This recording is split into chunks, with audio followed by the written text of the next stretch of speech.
শিরোনাম পরিবর্তনের ফুল। Platform number 4-এর এক কোণে একটি পুরনো ছাউনির নিচে বসে থাকত একজন ভিখারি। কেউ তার নাম জানত না, সবাই শুধু ডাকত কুশলদা বলে। তার গায়ে ছেঁড়া চাদর, এলোমেলো চুল আর চোখে ছিল শূন্য দৃষ্টি। একটা ভাঙা টিনের কৌটো নিয়ে সে প্রতিদিন হাত পাতত, কিন্তু মনোযোগ পেত না। চকচকে জুতো, হাতে একটা ব্রিফকেস। লোকটা তাকিয়ে বলল, যদি কিছু দেবার না থাকে তবে চাওয়ার অধিকারও নেই তোমার। এই কথা বলেই সে উঠে পড়ল এক ট্রেনে এবং চলে গেল। কুশলদা চুপচাপ বসে রইল, কথাটা তার মনে বাজতে লাগলো বারবার। সেই রাতটা ছিল অন্যরকম। ঘুম এলো না, রাগ নয়, একটা প্রশ্ন যেন মাথায় ঘুরপাক খাচ্ছিল। আমি কি কিছু দিতে পারি না? দুদিন ধরে ভাবল সে। অবশেষে তৃতীয় দিনে স্টেশনের ধারে ছোট্ট একটা ঝোপে কিছু বুনো ফুল দেখতে পেল। কারণ নজরে পড়েনি সেগুলো। হঠাৎ মনে হলো, এই ফুলগুলো যদি আমি দিই।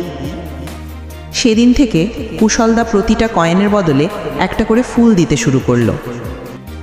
আস্তে আস্তে সে বুঝতে পারল, সে আর ভিখারি নয়, সে এখন কিছু দিচ্ছে এবং একটা মান তৈরি করছে। দিন চলতে লাগলো। সে রোজ সকালে ফুল জোগাড় করত, পরিষ্কার জামা পরত, জল নিয়ে মুখ ধুত, একটা ঝুড়ি ভর্তি করে রাখত ফুল। প্যাসেঞ্জাররা এখন তাকে বলতো ফুলওয়ালা কুশল।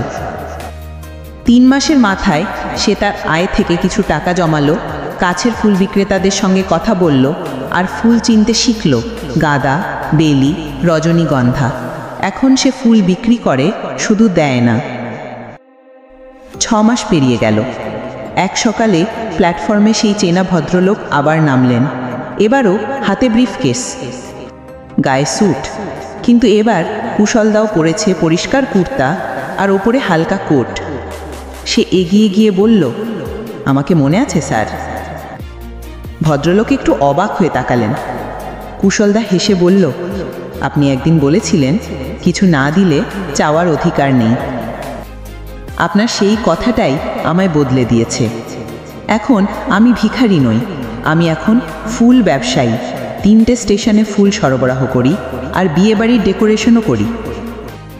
ভদ্রলোক হেসে বললেন, আমি কিছু শেখাইনি, তুমি নিজেই শিখেছ। দুজনে হাত মেলালো।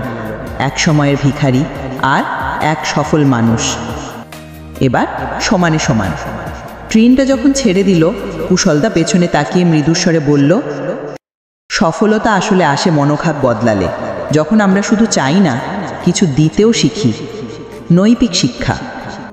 সত্যিকারের পরিবর্তন আসে তখনই যখন আমরা চাওয়ার বদলে দেওয়ার মানসিকতা গ্রহণ করি।